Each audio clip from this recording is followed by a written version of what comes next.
예금보험 공단 사장님께 여쭙겠습니다. 역지사지라는 말 아시죠? 지금부터 참고인의 입장을 역지사지로 먼저 말씀드리겠습니다. 사장님이 본인 소유의 200억짜리 땅을 맡기고 70억 대출을 받아서 사업을 하다가 대출받은 저축은행이 부도나 사업을 못하게 됐습니다. 예보가 대출금을 회수하겠다고 해서 사장님이 땅 팔아서 빚 갚겠다 하니까 예보는 이런저런 핑계를 대고는 땅을 안 팔아줍니다. 6년 동안 시간을 끌려서 이자가 원금의 2배를 넘습니다. 200억 빚쟁이가 됩니다. 추진한 사업도 회사도 망했습니다. 예보는 6년이 지나 담보토지를 팔아 원금과 이자를 거의 다 가져갑니다. 그래놓고 일부 이자가 남았다고 하면서 은닉재산 찾는다면서 계좌 추적을 합니다. 별 문제가 안 드러나니까 횡령행위가 있다고 하면서 이제는 형제자매, 친구, 거래처 등은 물론 주변에 관계도 없는 대문 사람들 167명을 계좌 조회합니다. 통보도 안 했습니다. 무차별로 조사 피해줍니다. 사찰했습니다. 사장님이 이분이라면 억울하지 않으시겠습니까? 억울하시겠죠? 그것만 답변 주세요. 다시 한번 기회하시고. 굉장히 안타까운 사실은 제가 많이 들었습니다. 예, 알겠습니다. 우리 목림개발 조중희 대표님, 예. 방금 전에 이 사례의 주인공 맞죠? 예, 맞습니다. 지금 회사 대표님 어떤 상황이십니까? 짧게 예. 말씀해 주십시오. 사업체는 부도가 났고요. 특히 그 예금보험사 조사관들이 금융계좌 추적 전화 때문에 주변 인물들한테 이제 기피문도 나기 시켜가지고 어떠한 그 정상적인 사회는 못하고 있습니다. 자, 많이 고통을 당하셨는데 심정은 어떠십니까? 네, 저는 불법으로 대출을 받은 사실이 분명히 없습니다. 대출 받은 돈도 전부 대출 약정서대로 사용했습니다. 대출 원리금을 훨씬 넘는 그 정상적인 그 담보토지를 제공하였으나 단순 채무자인 저를 예금보험사에서는 범죄자 취급하였습니다. 지난 6년 동안 담보토지 매각을 꾸준히 요청하였고 어떻게든 이 문제를 해결해가지고 그 빚의 굴레에서 벗어나려고 노력했습니다. 네. 그런데 예보가 조 대표께는 취할 건 다 취해갔는데 예.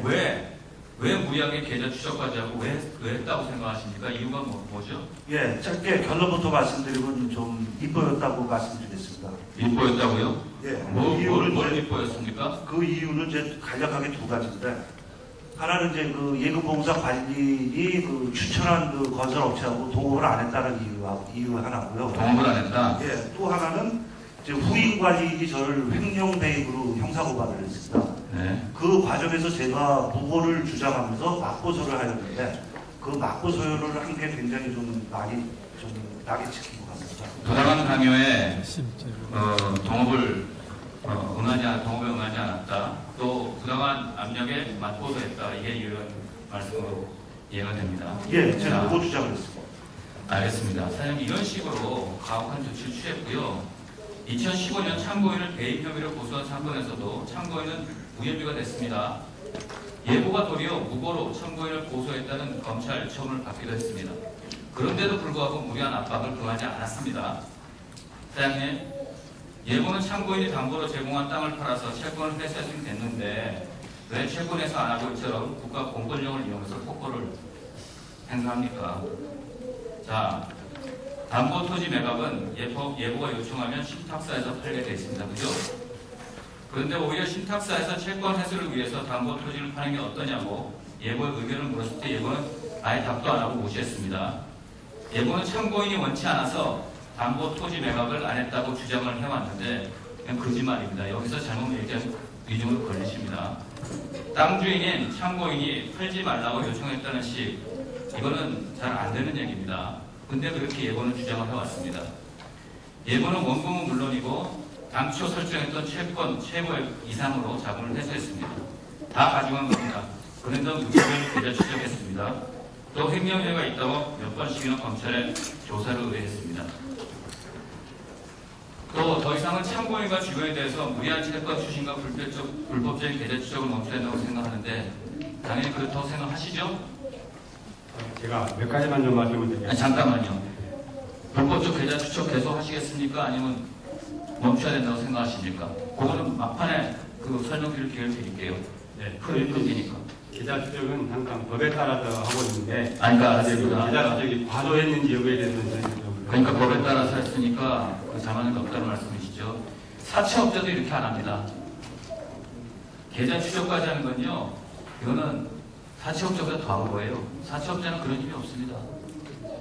예보가 편법적으로 진행했던 채권 회수 방법의 한 사례였던 겁니다. 우리가 167명의 계좌 추적 과정을 보면요, 14단계나 걸쳐서 자료를 들어갑니다. 인류학적으로요, 6단계만 넘으면 우리나라 사람하고 미국 대통령하고 연결이 된다고 하는 거거든요. 14단계를 넘으면요, 이건 전방위로 대한민국이 다 해당되는 거라고 얘기할 수 있습니다. 7년간 6만 5천 건 했습니다. 적절한 대한 법적 근거를 나름대로 해석해가지고 하고요. 예금주한테는 통보도 안 했습니다. 이건 명백한 불법입니다. 금융실명법에는 부정한 방법으로 금융정보를 취득하거나 요청하거나 다른 목적으로 활용할 수 없게 되어 있습니다. 이 기준은 위험하게 넘나들 겁니다. 통보조항 때문입니다. 예보가 손해배상과 은닉재산을 찾기 위해서 예금자보호법을 사용해야 되는데 통보를 하지 않기 위해서 금융실명제법을 갖다 사용해 쓴 겁니다. 금융실명제법은 금융기관 등을 검사, 조사할 때만 가능한 거지 민간인을 할 때는 해당이 안 되는 겁니다. 그거 인정 비공식적으로 하셨잖아요. 그렇기 때문에 이 문제는요, 정말 정부의 공권력을 이용해서 무차별로 국민의 인권과 또 개인정보 이런 것들을 다 파괴하신 겁니다. 앞으로 어떻게 그동안 통지 안 한 예금주들한테는 통지를 해줘야 된다고 생각하시겠습니까? 또 재발 방지 하시겠습니까? 실태 조사에서 문제가 드러나면 담당자, 책임자 처벌하시겠습니까? 이 세 가지에 대해서 답해 주십시오. 제일 먼저 말씀하신 토지매각 관련해서 이제 말씀드리면, 토지매각은 저희들 만들어낸 게 아니고 수분양자 한 41명에 해당합니다. 그리고 신탁자, 이제 이런 모든 분들의 동의가 필요한데 아마 거기도 전체적인 동의가 이루어지지 않아서 이제 매각이 좀 지연됐었고요.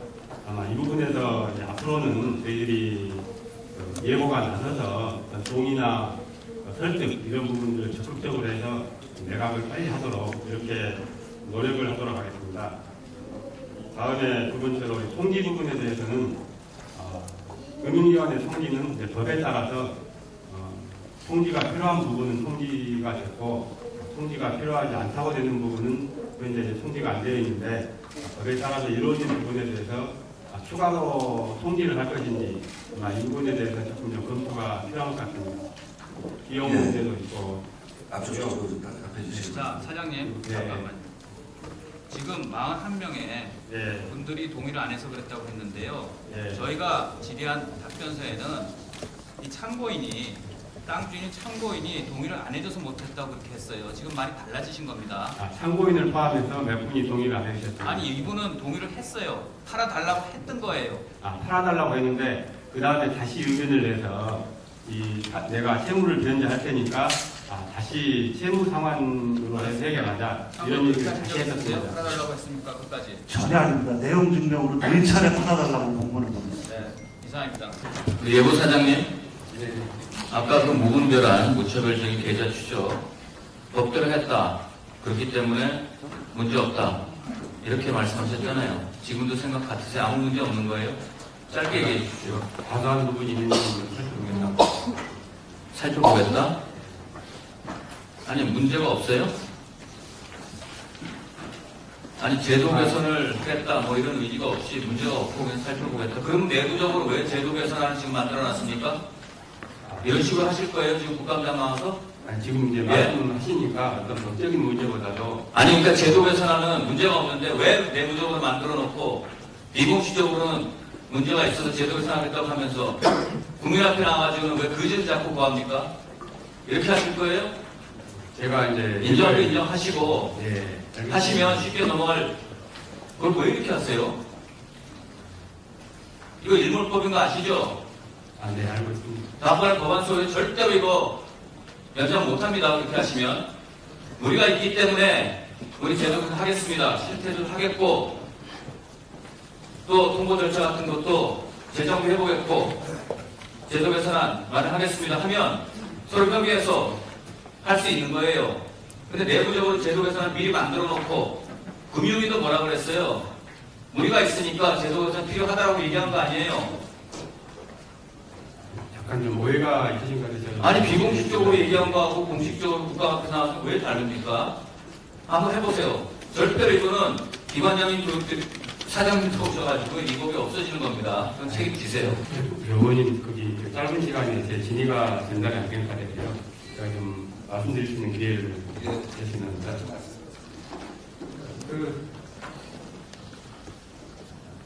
제가 예보에 와서 보니까 그동안 예보가 공적자금 내수 우리가 하나만을 목표로 내세우고 그동안 조혜제도나 통지제도 이런 것을 좀 과도하게 운영해왔던 측면이 있었던 것 같습니다. 그래서 오늘 이제 의원님께서 지적해 주신 내용을 도울 삼아서 이러한 과도한 금융거래 조회가 이루어지지 않도록 저희들이 그 실태를 좀 파악하고 그리고 제도 개선방안을 만들어서 보고를 드리도록 하겠습니다. 그래서 그 무차별적인 소비자 추적이 무리가 있었다는 것을 인정을 하시는 거죠. 네, 무리가 있었습니다.